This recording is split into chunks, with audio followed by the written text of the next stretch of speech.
Hello. Let me start this video off with the 8 conventional habits that changed my life. The gym, sobriety, good sleep, deleting social media apps, journaling, eating plants, swimming, yoga. Now that we've got that stuff covered, the normal healthy stuff that I assume everybody knows about and most of you probably already do, it's time for the dark horses. The weird things that I didn't expect to change my life, but absolutely have.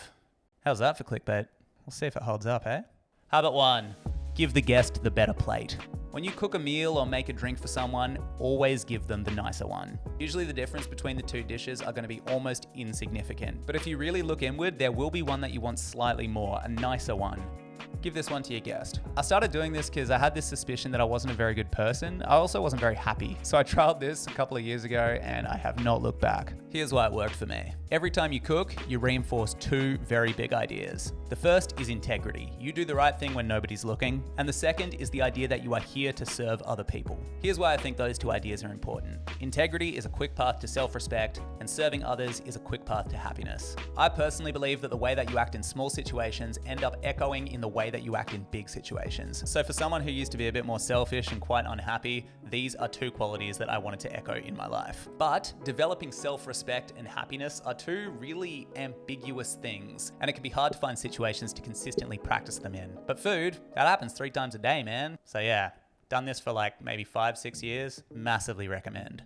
Habit 2, I photograph sentimental things before I throw them away. I used to struggle a lot with decluttering, and it's really hard when you're in the personal development YouTube space and every second person seems to be this very clean minimalist with an amazing minimalist aesthetic, and you're over here with enough knickknacks to start a small town antique shop. Plus I'm an illustrator, so I got books and pens, and I'm also a bit of a sentimental guy. I do find it hard to throw out things. But I know deep down what I like more than those things is the feeling of not being tied down. But until I developed this habit, I was not able to cross that divide. Looking back, this habit began after my partner Felicity's mum passed away. We all went back to the family house and it was our job to clean out everything. And there were so many sentimental things, and yet I saw Felicity's brothers just throwing them out, and I was like, how are you doing that? Rationally, I knew that the memory wasn't in the things, the memory was in your head, but I still couldn't part with objects. But all that changed one day when I found this shirt.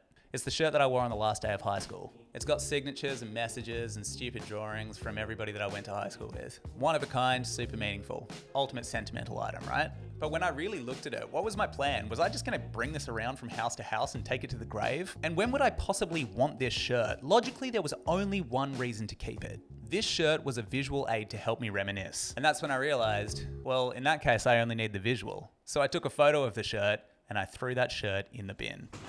Nice. Vinny's didn't want it. After I'd experienced that decluttering high for myself, I was like, well, I can get rid of anything. And the reason it works is because the value of those objects is their ability to spark memories, something that a photo can do just as easily without weighing me down. Habit 3, cold showers is a gratitude trigger. Gee, cold showers are pretty popular with self-improvement types, aren't they? I'm no exception for what it's worth, but I am Australian. I don't even live in the hot part. Where my sister lived last week got up to 50 degrees, which is I think 122 Fahrenheit. The point that I'm making here is that cold showers just aren't the grueling ordeal that they might be in, say, Minneapolis. Most of the time I just genuinely prefer it. So I decided to spice things up, baby. I got real friggin' corny. I really got my self-improvement geek on, bruh. I used cold showers as a gratitude trigger. Hear me out, judge me if you want, I don't mind. But about a year or 2 ago, when the cold water hit my body, I thought, you know what? I'm just gonna list 5 things that I'm grateful for. Out loud, I kind of whispered them, you know, I was a bit embarrassed. And when I got out of the shower, I felt great. So the next time I did the same thing. Then I did it for a week, a month, and honestly, I've done it for years now. And just like Pavlov's dogs, now whenever cold water touches me, I naturally think gratitude. I feel like a friggin' animal that's been trained, which is exactly what I am. But the good news is, yes, I have definitely found that this has made me a much more grateful person. Habit 4, incense and whale noise. I genuinely don't know if this is super obscure or super common because I haven't heard anybody talk about it, but it also might be so common that it's not even worth talking about. So let me know if you also do this. For most of my home life, my house sounds and smells like a massage parlor. Cool, bro. I spend the vast majority of my home life listening to slow ambient music, burning ungodly amounts of incense and candles, and wearing very loose fitted clothing. Is this common? Should this be on the obscure list? I don't know. But I do it because it really reinforces this idea that your home is a sanctuary away from the chaos of the world. It also makes me far less inclined to do things that disturb that peace, like check social media or read the news or drink. It's kind of like how when people wear activewear to a cafe so that they order the salad, just with way more Enya and Nag Champa. And given that it's most of my life, it's, definitely changed my life. Habit 5, I write 2 to-do lists for the same set of tasks. Every day I write 2 to-do lists. The first one is the ideal list, what I could get done in the perfect scenario, what I want to get done. The second list is the bare minimum that I have to do in order to not create future stress. Before I made 2 lists, I used to stress heaps about getting stuff done. Afterwards, not so much, baby. I know, it's crazy, right? Now here's why. We all have good days and bad days, lazy days and awake days, and most of us tend to overestimate what we can get done in a day, and typically most people will plan their to-do lists for the best version of themselves, somebody that they only are some of the time. I definitely used to do this, and I'd always fall short, and I'd always kind of beat myself up about it. When I realized I was doing this, I figured, what's the harm in asking the opposite? What's the to-do list for the worst version of me? If I was feeling shit, but I didn't want to create any future stress, like missing deadlines or important meetings, what is the bare minimum that I would need to do in order to just survive? Just by knowing the bare minimum, it made me realize how much unnecessary stuff I was doing. It also massively motivated me because I'd get the bare minimum done and I'm like, hell yeah, all right, I've passed, now what? And I'd have this good feeling because today was complete and anything else was extra credit that I'd end up just getting more stuff done anyway. But the best part, and the changed my life part, was the fact that it came with way less guilt and way less baggage. Habit 6, the 2-minute rule. I know it says it in the title here, but damn man, this one changed me.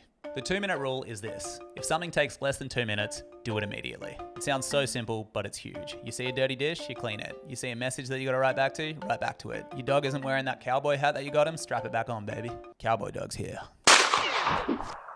And if it takes longer than 2 minutes, schedule it. I love this rule for 2 main reasons. The first is that it builds up your discipline and anti-procrastination muscles. It's like you get your reps in every time you do a little task. You're like, yeah, I guess I don't procrastinate. Yeah, I guess I am disciplined. And the second reason is that your head and your life both get cleaner. If you see like clothes and stuff, you put them in the cupboard because it takes less than 2 minutes, so your house gets literally cleaner, but you're also not carrying tasks around in your head because you're doing them. So you've just got less stuff to juggle up there. Electricity bill comes in, it takes less than 2 minutes to pay it. Now I don't have to think about it.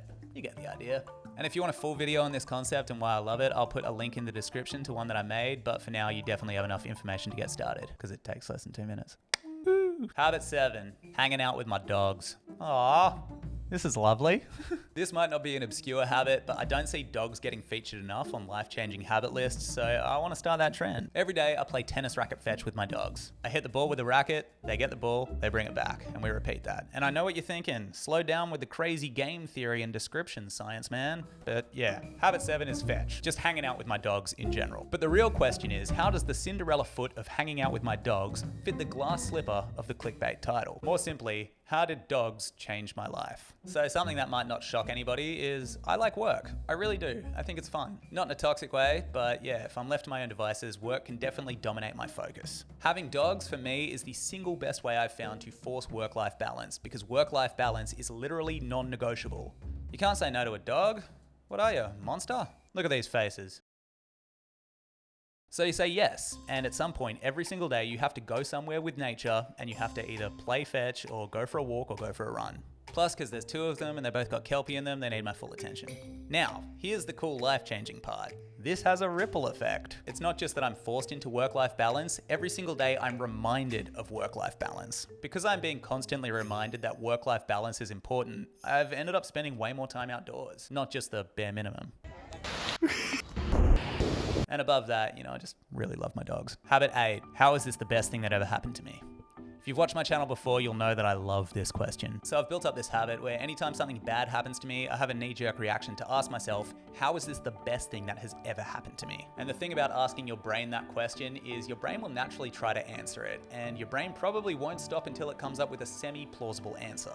So, got a dent in your car? Maybe it's the best thing because it's going to make you drive safe. Feeling jealous? Maybe it's the best thing because it's showing you what you want out of life. Lost your job? Maybe it's giving you the freedom to start that 3 AM challenge mukbang channel. I don't know. But there are 2 really cool parts to this habit. The first is the concept of reframing echoes throughout your life. So reframing is the ability to see something from a different angle. This question makes you constantly practice reframing bad things as good, which they aren't always. Sometimes things don't have a silver lining, but it's good to get in that practice. But the coolest thing is you start to believe in neuroplasticity. You have the power to change the way you think. With enough willpower, you can make negative things trigger positivity for you. And you can obviously do so much more than that. And I'm still a massive work in progress, but this question, this very simple question, has definitely started me on that journey. And because of that, it definitely makes the list.